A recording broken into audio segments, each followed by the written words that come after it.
शिवाय। दुनिया के लोगों को लगता है कि शिव बहुत दूर हैं या बहुत दूर बैठे हुए हैं, पर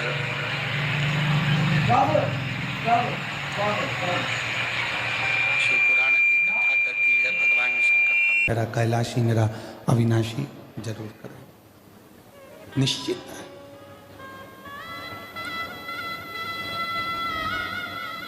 और शंभु शरणे पड़ी मांगू घड़ी रे घड़ी दुख काटो दया करीन दर्शन आपो। ओ शंभु शरणे पड़ी मांगो घड़ी रे घड़ी दुख काटो दया करीन दर्शन आपो। शिव पुराण कह रही है माँ मंदोदरी लंकापति रावण के लिए भी साहित्य रख रही है और वो मंदोदरी विभीषण के लिए भी साहित्य रख रही है। अब कई कई माताओं के मन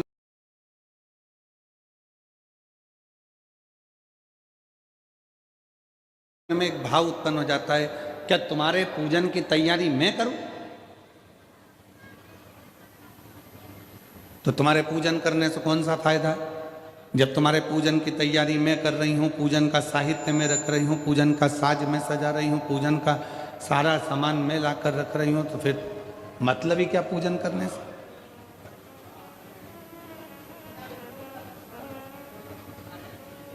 थोड़ा ध्यान देना महाराज। शिव पुराण की कथा चल रही है या तुम्हारे घर में सत्यनारायण भगवान की कथा हो रही है या तुम्हारे घर में कोई यज्ञ हो रहा है या तुम्हारे घर में कोई नवरात्रे में माता रानी की ज्योत जली है या तुम्हारे घर में कोई पूजन हो रही है, 3-4 देवरानी जेठानी है, 4-5 बहनें हैं, 4-5 देवरानी जेठानी हैं और कोई एक जेठानी या देवरानी भगवान के पूजन का पूरा काम कर रही है, भगवान के पूजन की पूरी साज सजा रही है, भगवान के पूजन का पूरा सामान रख रही है, भगवान के पूजन का पूरा काम कर रही है, पूरा काम कर रही है, भगवान की सेवा की तैयारी, सत्यनारायण जी की यज्ञ की तैयारी, कथा की तैयारी, सामग्री की तैयारी। तो निवेदन है मेरी जीजियों, कभी अपने मन में यह भाव मत लाना कि मैं पूरा काम करूं और मेरी जेठानी देवरानी तो आती है, खा पी के पूजन करके चली जाती है, फैलाना मुझे उठाना पड़ता, काम मुझे करना पड़ता, ये कभी मन में मत लाओ। बल्कि भगवान को धन्यवाद दो कि इतनी देवरानी जेठानी में तूने अपनी सेवा के लिए मुझे चुनकर रखा है, ये तेरी उदारता, ये तेरी कृपा, ये तेरी दया।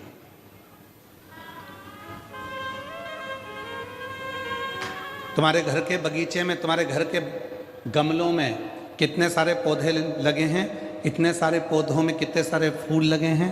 ईमानदारी से बोलना, तुम अगर फूल तोड़ती भी हो, फूल तुम चुनती भी हो, भगवान के लिए चुनो चाहे अपने लिए चुनो, अगर तुम फूल तोड़ती हो तो पूरे बगीचे का सबसे सुंदर जो फूल होता है, गुलाब का फूल खिला हुआ, कमल का फूल खिला हुआ, जो भगवान को देने के लिए या अपने लिए जो फूल तुम चुन रही हो, वो बगीचे का सबसे सुंदर फूल जो होता है, उसको तुम चुनती हो, उसको तुम चुन कर रखती हो, उसको तुम तोड़ती हो। उसी तरह पूरे परिवार में चार पांच देवरानी जेठानी ननंद ये वो पूरे परिवार में इतने सारे लोग हैं, पर भगवान शंकर यदि तुम्हें शिव महापुराण की कथा में लेकर गए हैं, या भगवान के मंदिर तुम जा रही हो, या भगवान की सेवा तुम कर रही हो, या आराधना साधना तुम कर रही हो, तो समझ लेना कि परमात्मा ने भी पूरे घर के बगीचे में से जो सबसे सुंदर फूल था वो तुम्हें अपने करीब में लेकर आए हैं, तुम्हें अपने पास में लेकर आए। वो सुंदर पुष्प आप, वो सुंदर फूल आप, और मैंने तेरे ही भरोसे बाबा तेरे ही भरोसे हवा बीच उड़ती जावागी बाबा डोर डोर तो छबीला में कटी जावागी। तो वो सुंदर पुष्प आप। लंका का राजा रावण भगवान की पूजन कर रहा है, विभीषण भगवान की पूजन कर रहा है, पर पूजन का साज पूरा जमा रही है तो वो मंदोदरी जमा रही। पूजन का पूरा श्रेष्ठ कर्म अगर कर रही है, साज सजा रही है, भोग लगा रही है, सामग्री लाकर रख रही है, तो वो मंदोदरी रख सकती है। मंदोदरी फल किसको मिल रहा है? रावण पूजन कर रहा है, मंदोदरी ने सामान लाकर रखा है, तो रावण को पूजन का जितना फल मिलेगा उसका 10वां अंश फल मंदोदरी को प्राप्त होगा, क्योंकि उसने पूजन का साहित्य लाकर। भी बैठे होंगे जो बीमा करते हैं, और आप लोगों में से कई लोग ऐसे बैठे होंगे जो बीमा खुद का करवा चुके हैं। तुम्हारे मोहल्ले में तुम्हारे परिवार वाला, तुम्हारा कुटुंब वाला, तुम्हारा रिश्तेदार, तुम्हारा नातेदार तुम्हारे पास में आकर प्राण खाता है, बीमा करवा लो, बीमा करवा लो। एक बार बैठो तो मैं पूरी लिस्ट समझा देता हूँ, एक बार देखो तो देखो, ये इतना जमा करोगे इतना प्राप्त होगा, ऐसा जमा करोगे ऐसे प्राप्त होगा, एक्सीडेंट में इतना मिलेगा, और निपट गए तो इतना मिलेगा।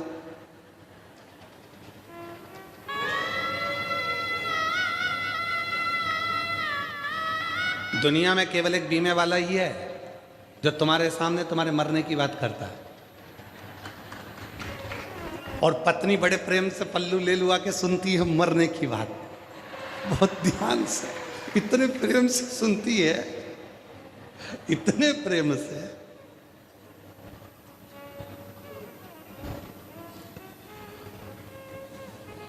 एक्सीडेंट में इतना मिलेगा, और मान लो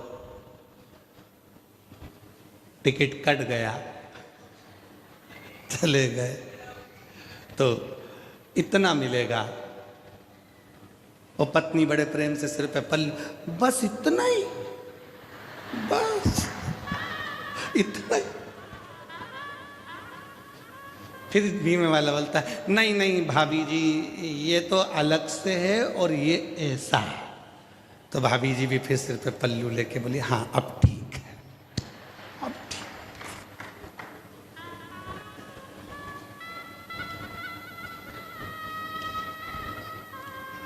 अच्छा, बीमा करने वाला तुम्हारे पास आया, बार बार फोन लगा रहा, बीमा कराओ बीमा कराओ बीमा कराओ बीमा कराओ। क्यों लगा रहा है? उसको क्या मिलना है?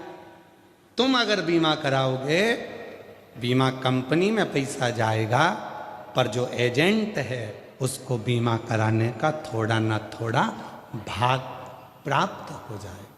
उसी तरह भगवान की पूजन करने का अगर कोई पति से कह दिया मेरे पूजन के लिए सामान ला कर देना, सुनो बेटा मुझे पूजन के लिए फूल ला कर देना, भैया मुझे ये ला कर देना, और तुमने अगर वो ला कर दिया है तो तुम्हारी पत्नी, तुम्हारी बहन, तुम्हारी माँ जब पूजन करती है तो उसका एक अंश भाग जो उसकी पूजन का सामान लेकर आया है उसके खाते में पहुंच जाता है, उसका पुण्य पहुंच गया। और पुण्य उसके खाते में पहुंच गया।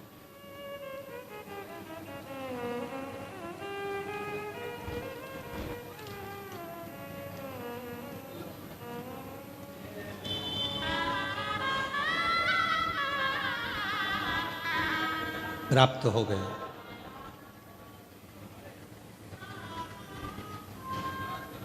इसीलिए कहते हैं कथा में आया करो तो अपनी पड़ोसन का दरवाजा बजा कर आया करो। चल रही है क्या? कहाँ? अपने बड़ोदरा में कथा चल रही है। अच्छा, हाँ, शिव पुराण की कथा, हाँ, चल रही है क्या? वो आए चाहे ना आए, हो सकता है तुम्हारे बोलने से वो आ भी जाए। अगर वो आ गई, अड़ोसन पड़ोसन पीछे वाली धड़ोसन कोई भी अगर तुम्हारे साथ में चलकर कथा तक पहुंच गई है, उसके कथा सुनने का एक अंश फल तुम्हारे भाग्य में लिखा जाएगा कि तुम उसको देखो, तुमने उसको प्रेरणा दी, तुमने उसको।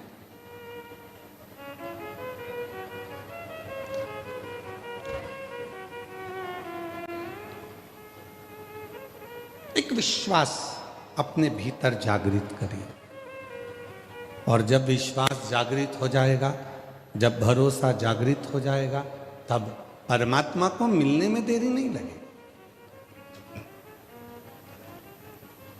भगवान तुरंत प्राप्त हो जाए। मंदोदरी ने सामान लगाया, पूजन का साहित्य रखा, पूजन की सामग्री रखी, और रावण और विभीषण पूजन कर रहे।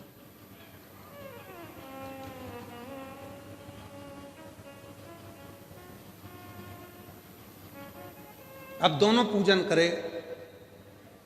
लंका का राजा रावण भगवान शंकर से पूजन के बाद में मांग रहा है कि मुझे धन दीजिए, वैभव दीजिए, सत्ता दीजिए, संतान दीजिए, और मुझे विजय दीजिए।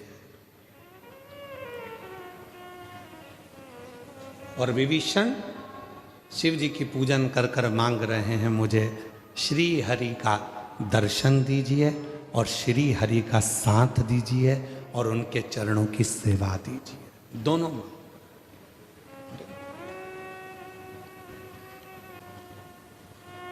और दोनों में अंतर है।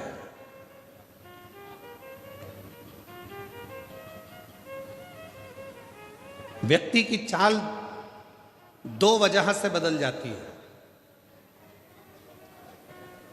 व्यक्ति की चाल बदलती है दो वजह से, एक बदलती है धन से और दूसरी बदलती है धर्म से।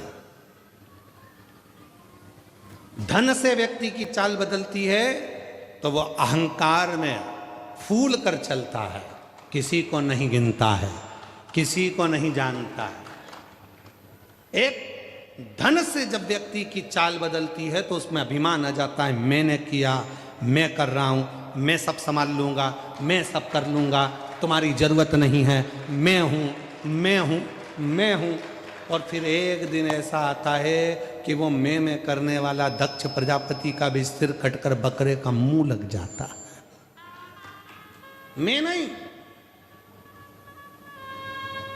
भोले आपकी कृपा से सब काम हो रहा है, शंभु आपकी कृपा से सब काम हो रहा है।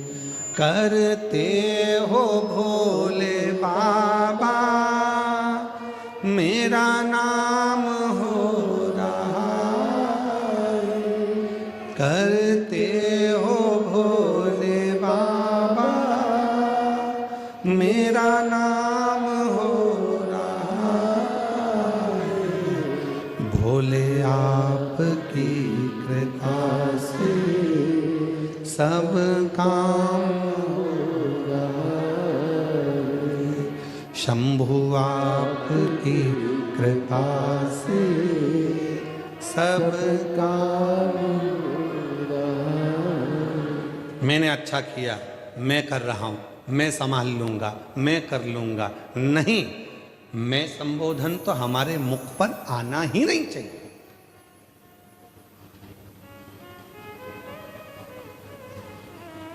हमने कई बार व्यासपीठ के माध्यम से एक बात कही, तुम्हारे बेटे की शादी नहीं हो रही, तुम्हारी बेटी की शादी नहीं हो रही, तुम्हारे संतान का सुख नहीं हो रहा, तुम्हारे घर में वैभव नहीं आ रहा। क्यों नहीं आ रहा? क्योंकि तुमने घर को अपना समझ रखा। तुमने बेटे को मेरा बेटा, मेरी बेटी, और जिस दिन तुम शंकर के मंदिर में जाकर एक लोटा जल चढ़ाकर कह दो तुम्हारा बेटा है, उसका नाम लेकर कहो तुम्हारे बेटे की शादी अब तुम्हें करना है, शिव जी उसका विवाह कर दे।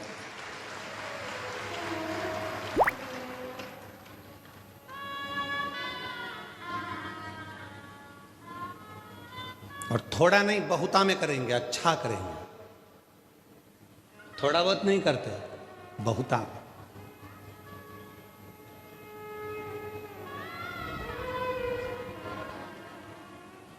तैतीस कोटि देवता कहते थे हमेशा भगवान श्री गणेश जी महाराज के लिए। गणेश जी पार्वती जी के पुत्र हैं। और भजन में भी आप लोग गाते हैं कि गौरी के नंदन गजानंद स्वामी तुम्हें आज मंदिर में आना, गौरी के नंदन गजानंद स्वामी तुम्हें आज मंदिर में। जितने भजन मिलेंगे गणेश जी के सब में गौरी के नंदन, गौरी के पुत्र, गौरी गजानन, गौरी गणेश, आप गणेश जी का नाम गौरी के साथ जोड़कर पूजन करते हो। एक दिन पार्वती जी के मन में आया मेरा पुत्र गणेश जिसका मुख लगा है हाथी का, अगर शादी करने जाऊंगी तो इससे लड़की कौन भी आएगा, शादी कौन करेगा।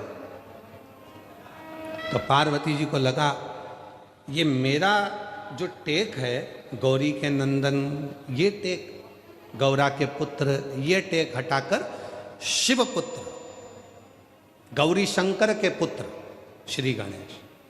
तो पार्वती जी ने मन में सोचा कि ऐसे शादी होने वाली नहीं है, शादी करेंगे तो शिव करेंगे। और वो जो सोचते हैं वो कम नहीं सोचते।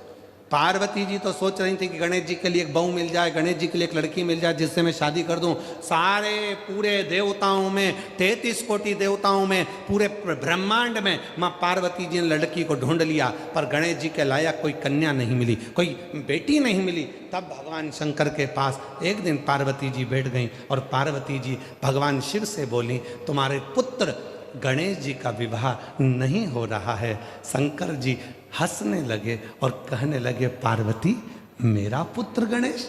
हाँ। तो शिव जी बोले अभी तक तो दुनिया के लोग कहते थे गौरी पुत्र गणेश,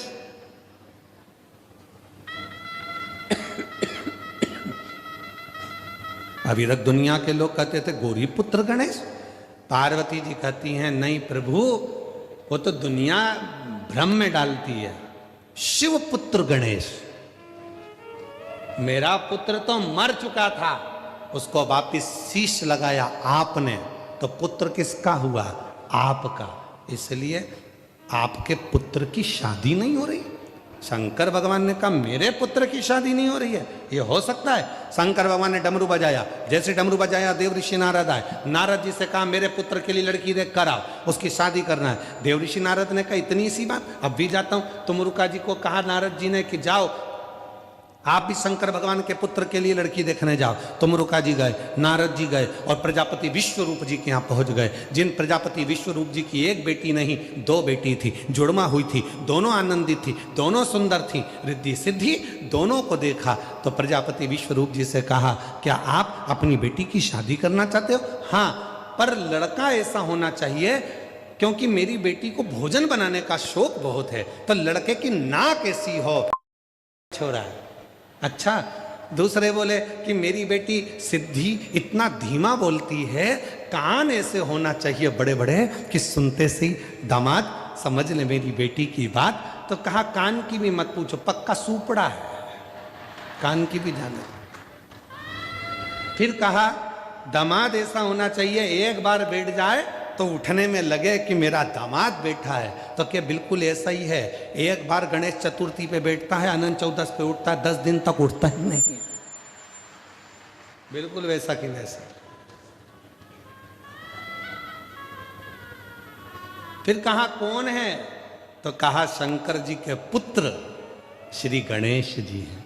प्रजापति विश्वरूप जी ने कहा ठीक है, विवाह पक्का। अभी तक पार्वती के पुत्र थे तो विवाह में देरी हो रही थी, अब किसके पुत्र हो गए? शिव के पुत्र। आधे से ज्यादा संबंध शादी के कैंसिल काय को होते हैं? बोलो बोलो, ईमानदारी की बात बोलना। तुम सबसे पूछ रहे हैं, बड़ौदा वालों बिल्कुल सही बोल देना। ससुर के चक्कर में संबंध नहीं टूटते हैं। जो बोले सो निहाल ससुरिय का। अब समझ में आया तुम्हें? जैसे संबंध जोड़ने की बात आती है, जैसे रिश्ता जोड़ने की बात आती है, तो लड़की की माँ सबसे पहले देखती है कि लड़के की माँ बहुत तेज है बाबा, बहुत तेज। मैं तो नहीं करूं मेरी बेटी की शादी, उसकी माँ इतनी तेज, इतनी बोलने में एक्सपर्ट, वो तो पटर पटर पटर पटर दिन भर कुछ ना कुछ बोले। जरा सी उस हम गए थे उनके यहाँ लड़का देखने के लिए, तो पानी पिलाने के लिए देवरानी आई ने, रिश्तेदार आए ने, ये आए, सबसे वो तो ऐसी हुक्म चलाए जैसे सब नौकर चाकर हो। तो उन्होंने सोच लिया ये तो मेरी लड़की को नौकरानी बना के धरेगी, मैं तो नहीं करूँ शादी दादा, मैं तो नहीं। फिर मन में आया नहीं नहीं, लड़के का पिताजी बड़ा अच्छा, एकदम शांत, चुप, कर्पूर गौरम कर्णावतार, एकदम शांत।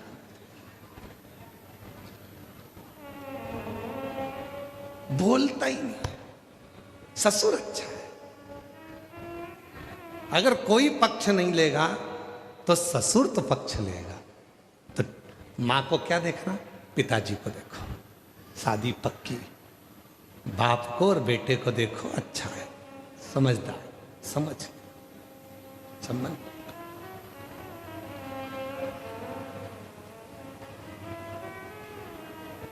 किसके पुत्र हैं गणेश जी महाराज? तो कहा शिव पुत्र गणेश का विवाह हो रहा। साज सजे, विवाह हुआ, शादी हुई, सब आनंद हुआ, रिद्धि सिद्धि शादी कर कर घर आ गई। शिव जी ने पार्वती जी को बुलाया, कहा तुम्हारे घर में बहुएं आ गई हैं दो दो, अब तुम्हारी जवाबदारी ज्यादा बढ़ गई है। पार्वती जी ने पूछा क्या पहले मेरी जवाबदारी नहीं बढ़ी थी? नहीं, अब ज्यादा बढ़ गई। क्या जवाबदारी बढ़ गई है? शंकर भगवान ने कहा पार्वती जी तुम्हारी दो दो बहुएं आ गई, अब तुम्हारी जवाबदारी ज्यादा बढ़ गई है। दोनों बहुओं को रसोई घर सौंप दो, घर सौंप दो। और पार्वती तुम्हारी जवाबदारी ये बढ़ गई कि अब तुम मेरी सेवा दिल से करो, अब तुम्हें नहीं देखना। आग लगे बस्ती में, अपन रहो मस्ती में। क्या किसको रोइए, चादर तान के सोइए। अब अपने को टेंशन नहीं लेना, अब छोड़ो।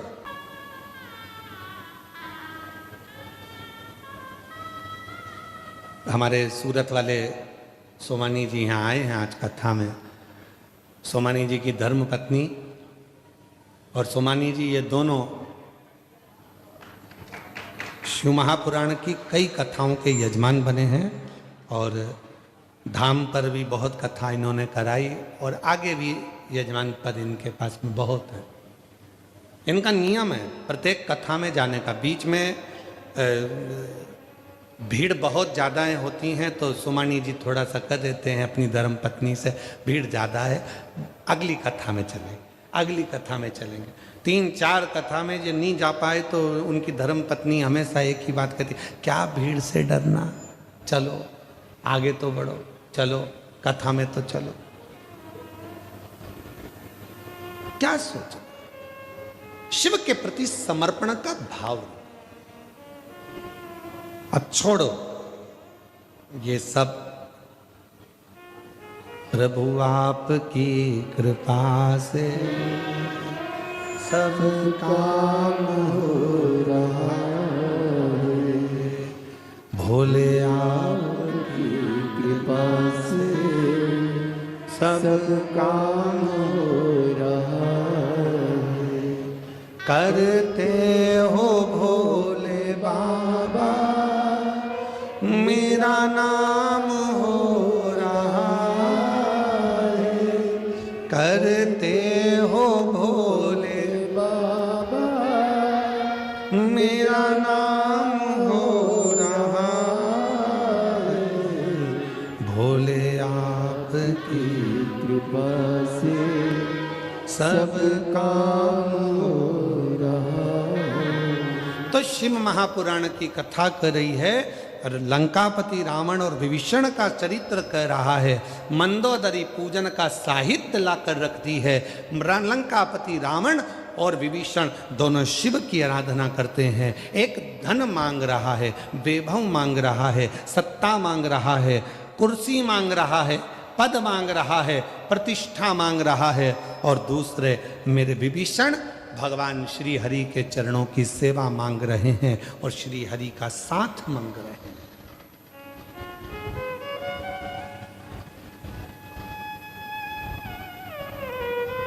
व्यक्ति की चाल बदल जाती है। दो वजह, एक धन, दूसरा धर्म। धन से चाल बदलती है, जैसे जैसे धन आता है, वैभव आता है, सत्ता आती है, कुर्सी आती है, पद आता है, प्रतिष्ठा आती है, वैसे उसकी चाल बदलने लगती है। वो अहंकार में फूलने लगता है, अभिमान में फूलने लगता है, अहम में फूलने लगता है, और अहंकार उसको झुकने नहीं देता। और दूसरे नंबर पर है धर्म। धर्म में अगर कोई व्यक्ति जुड़ गया, सत्संग में अगर कोई व्यक्ति जुड़ गया, परमात्मा की अविरल भक्ति में अगर कोई व्यक्ति जुड़ गया, तो फिर उसकी चाल बदलेगी। कितना भी वो करोड़पति क्यों ना हो, वो नर्म होकर रहना प्रारंभ कर देता है। नर्म होकर उसकी नम्रता मूल हो जाती है। उसके भीतर की नम्रता मूल।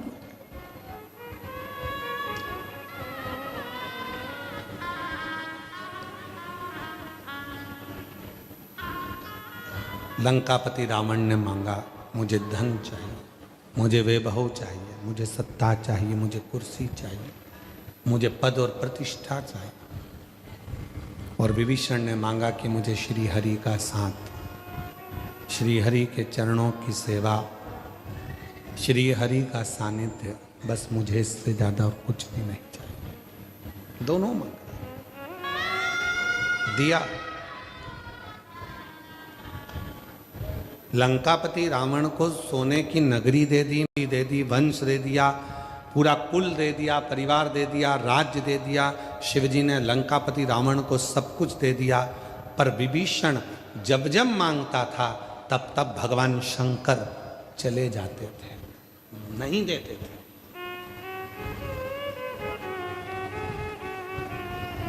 चले जाते थे, क्योंकि धन मिलना सरल है, संपदा मिलना सरल है, सत्ता मिलना सरल है, कुर्सी मिलना सरल है, पद प्रतिष्ठा मिलना सरल है, दुकान, व्यापार, फैक्ट्री, व्यवसाय सब मिलना सरल है। पर भगवान की भक्ति का पाना दुनिया का सबसे कठिन काम।